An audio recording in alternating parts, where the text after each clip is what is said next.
So, Alex Brundle, like so till time, so many questions to ask, but we will start from like this point. This time you're racing for the Polish Europol team. How did you get the drive?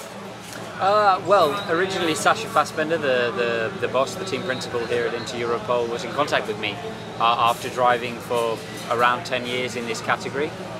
He wanted to build a team to challenge here at the 24 Hours of Le Mans.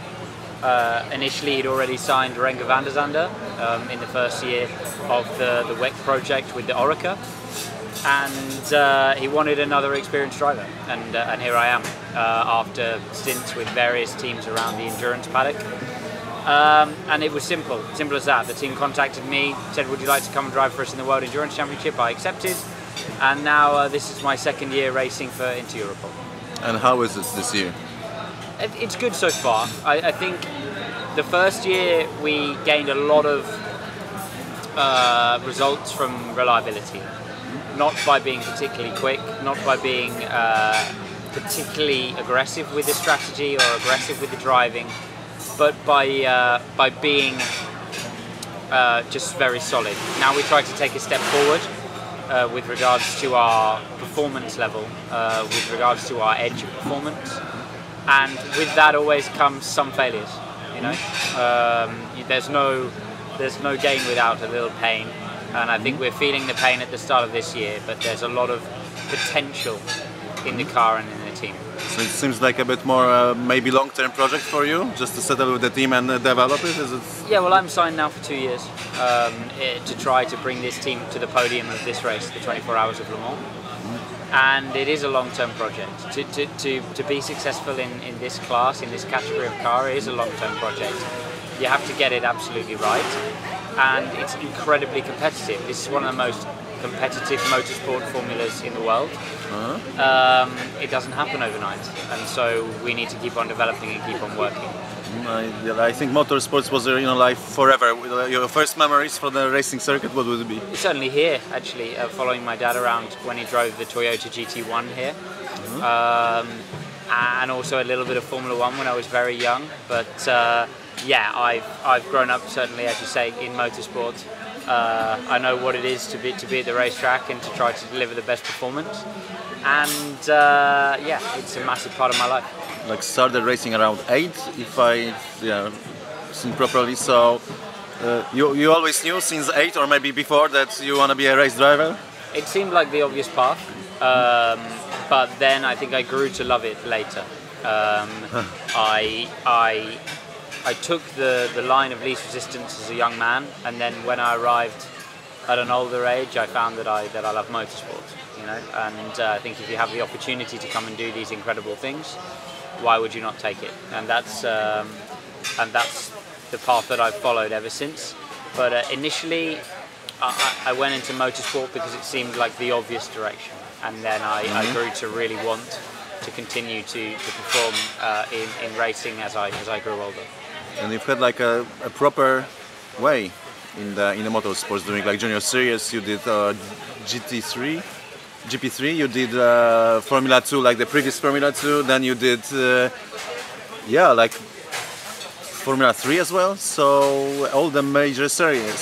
So at which point you have decided to go endurance? I think that realistically, when I understood that to get to Formula 1 would require finance, which was just purely not available, I had an option to test a car here at Le Mans. My first ever run in an LMP car was here. And the test went well. I was quick in the car, and I understood the car, good with the team, and it just went from there. Again, it's the direction life took me. I knew that I wouldn't have more options, more opportunities in a single-seater, purely because you need to keep on pumping money in, and the money just wasn't available. And so, yeah, endurance seemed like the obvious option, and then here I am 10 years later, still at the wheel of an LMP2 car. So how many Le Mans did you do already? 9 times. This will be my like 9th. a veteran almost. This will be, I'm 31, this will be my 9th 24 Hours of Le Mans. And yeah, I've done some laps here. And what's so special about this race? The scale of it is the main thing. It's like a normal race, just everything's bigger. Everything's huge. You know, the time scales, the circuit, the event, the venue, the crowd, just everything is bigger here. That alongside going so fast for so long. You know, we all, when we're young, kind of maybe dream of taking a road car out on the public roads and just having no speed limits and going flat out, obviously in a safe way. And I think that's Le Mans allows you to fulfill that. It really feels like that. It feels like just going out on the road and driving a very high performance car flat out from A to B, which is there's a certain joy in that for petrol heads like me, and I think that's what's different about Le Mans. It doesn't feel as sterile as driving on a prepared racetrack does. It's a very real experience, even reduced in the way it is now for safety reasons. Talking of driving the cars, I think that LMP2 is kind of underestimated kind of a car in the racing society, not only amongst the fans, but also I think in like an overall environment. But do I get it right that it's like a really very good racing car, not only for endurance, but like basically the current Oreca 07 is one of the best racing cars ever produced. It's an incredible race car. In the current format, against the hypercars, if they allowed us to run whatever we wanted, we would win the race by laps. Absolute laps. We would destroy the current Toyota hypercar. The car as it is pinned back heavily. It's a tremendous car. It's a great car to drive. Unfortunately, because of the stratification of the classes where we sit, they reduce the performance of the car considerably, but it's still a great racing car for here.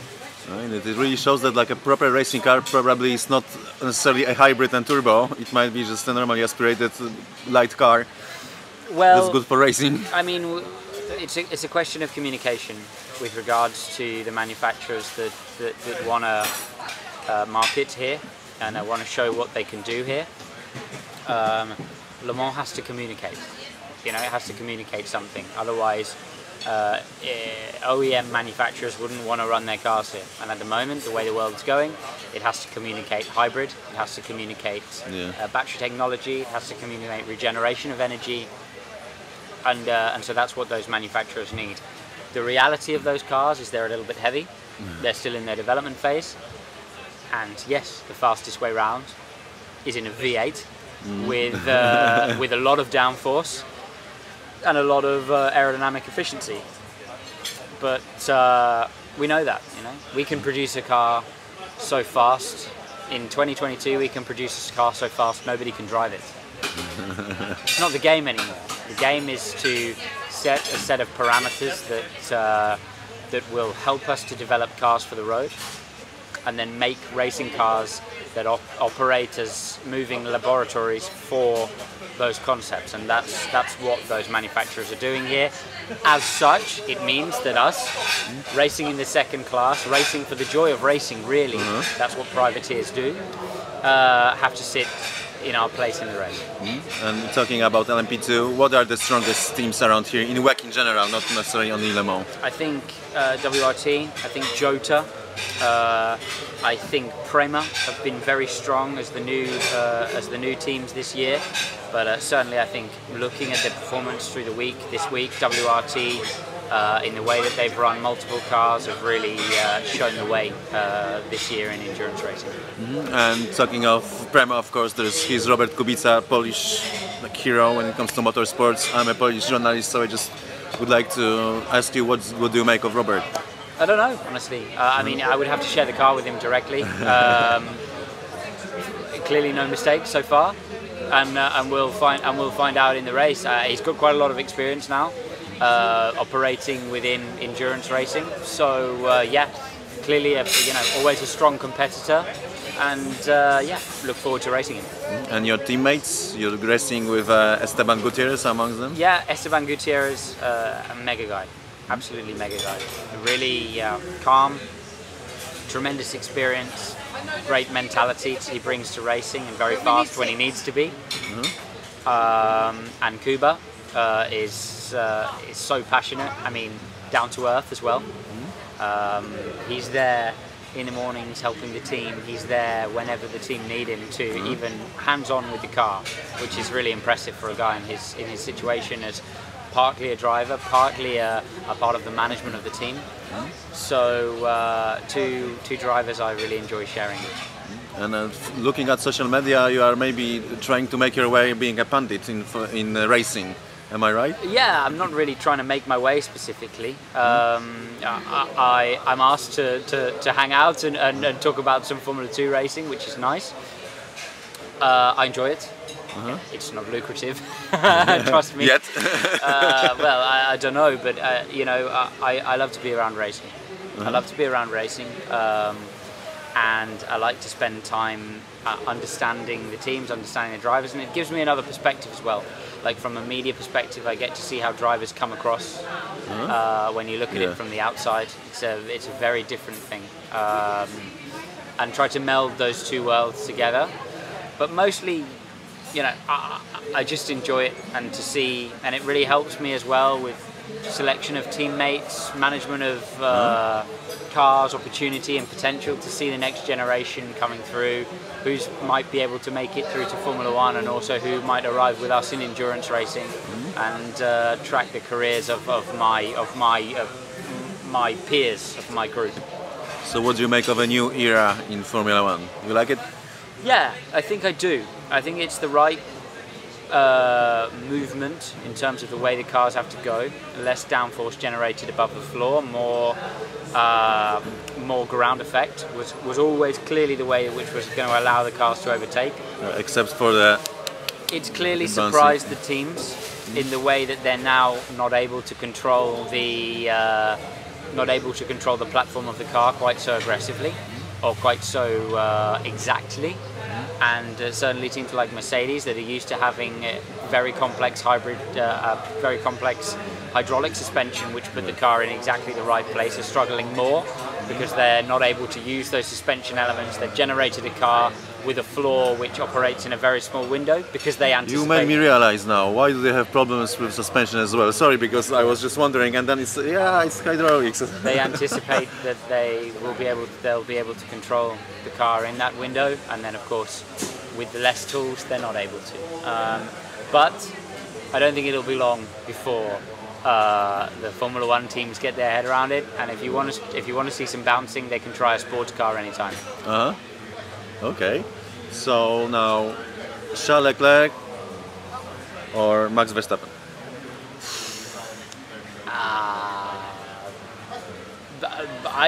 I always say I dislike them all equally because they're in Formula 1 and I'm not. So I mean, in what way? Who do I think is going to win the championship? I think that Max Verstappen, as the series wears on, will have a better and better and better car. The pace of the development of the Red Bull is always strong, but you can never discount Charles. If you forced me, I would predict Max Verstappen would win the championship this year. Okay. Any surprises with George Russell being higher in the standings than Lewis Hamilton?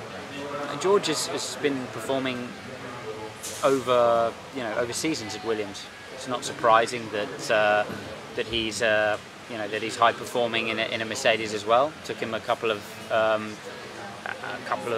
races to get used to it. Now he's delivering. No. I mean, Formula 1 every year the slate is clean, and but Lewis is also a very wily customer. You know, he knows how to develop the car, and I think when they get the car in the right place for him, you look at the potential of that Mercedes, and it's there. When the moment comes for Lewis to fight back, I'm pretty sure he'll be able to do so. Okay, so but still, I think that seeing George being like 34 points now in front after 7 races, it's not only pure by accident or by pure luck, is it? No? No, it's the results of the races. But yeah, that's the way they finished. So yeah, it's interesting. I mean, I think over time, George Russell has had to deal with a lot of different racing cars, and maybe had to scrap a little bit more. with a car which is not optimally in the window. Lewis has had a championship winning car for many years, and it's just a different mentality from an older driver, maybe to take the view a bit more that the car needs to be right, and you need to come in and continue to work on the car, not push a car which is not operating in the window which it needs to be operating in, whereas George is just a bit younger, flat out all the time. Yeah.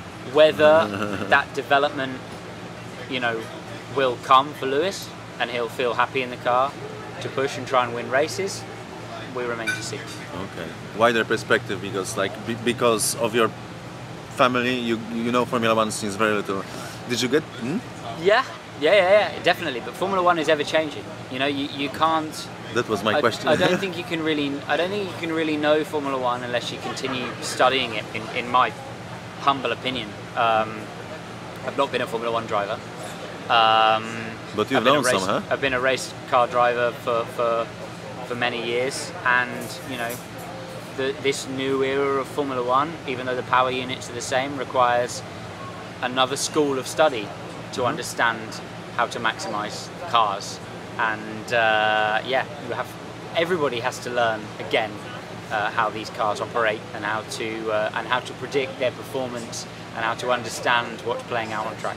Like, I've read very interesting opinion from Damon Hill about what the young drivers have doing better than the older ones. It was in the context of Ricciardo and Lando Norris, and he said that maybe it's that because they play games a lot, and that maybe they just get this special feel without feeling the car, but just by, you know, pure reflexes, and maybe that's the advantage of Max Verstappen and George Russell and so on. Yeah, when you look at the way, for example, Lando operates the power unit throughout the race, it's incredibly impressive.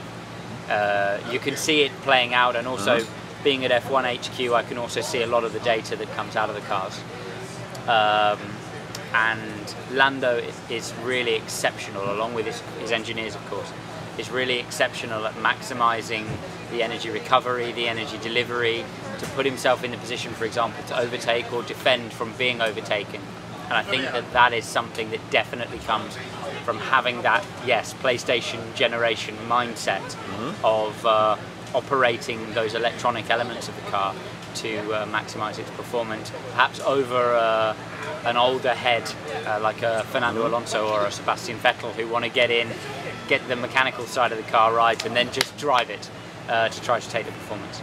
So how many Formula One drivers, apart from your father, you got to know, like, well?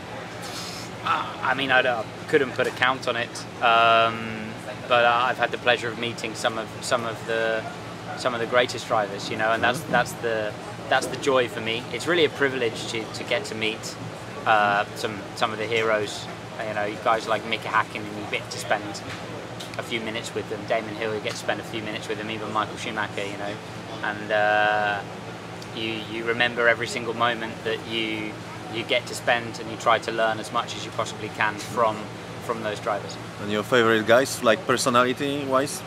I don't know. I don't have really favorite guys right now. I think it's great to talk to the older generation of drivers. You know, the bravery that they show.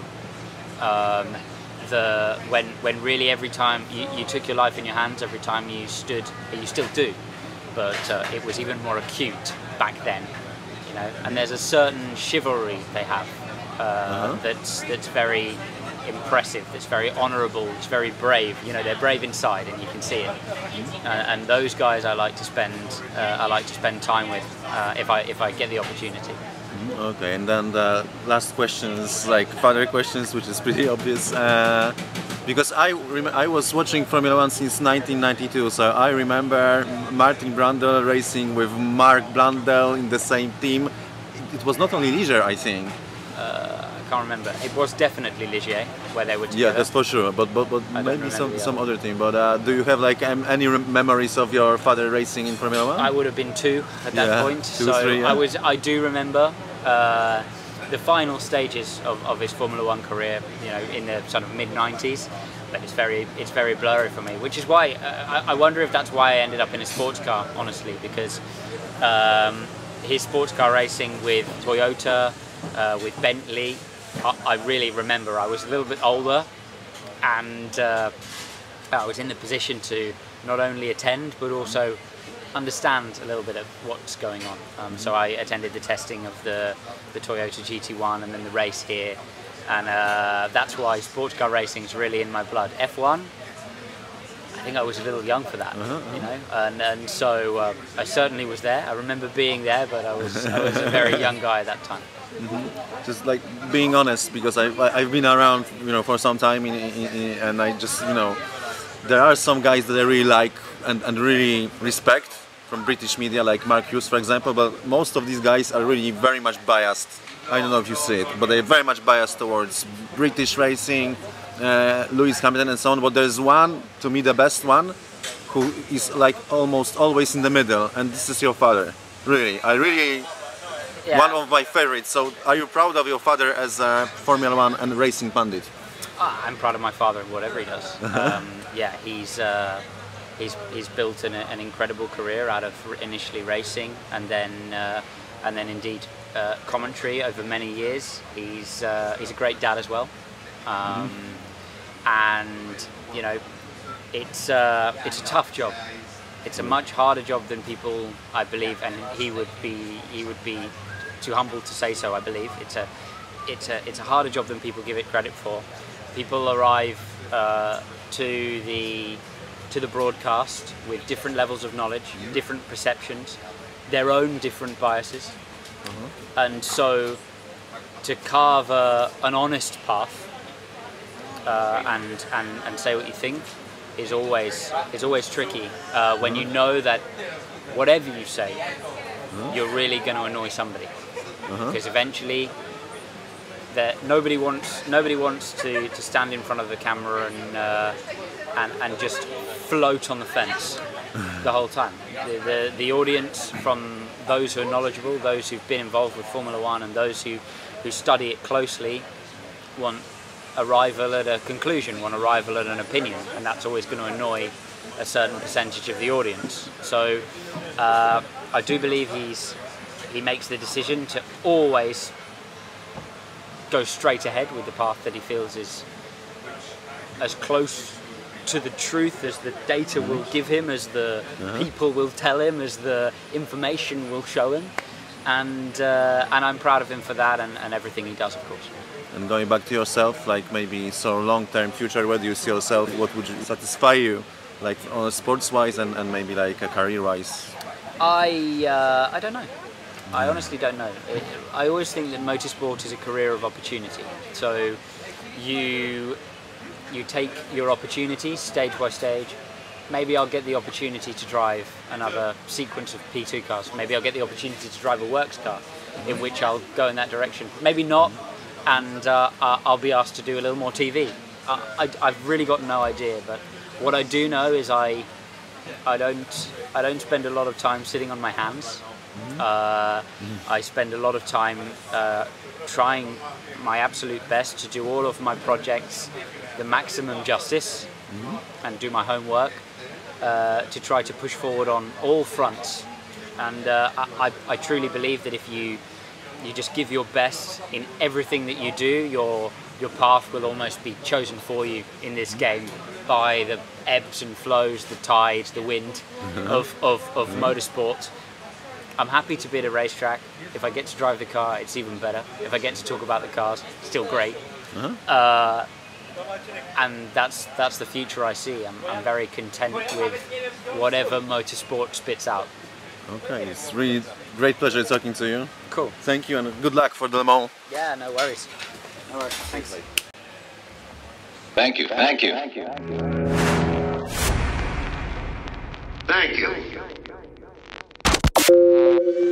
you.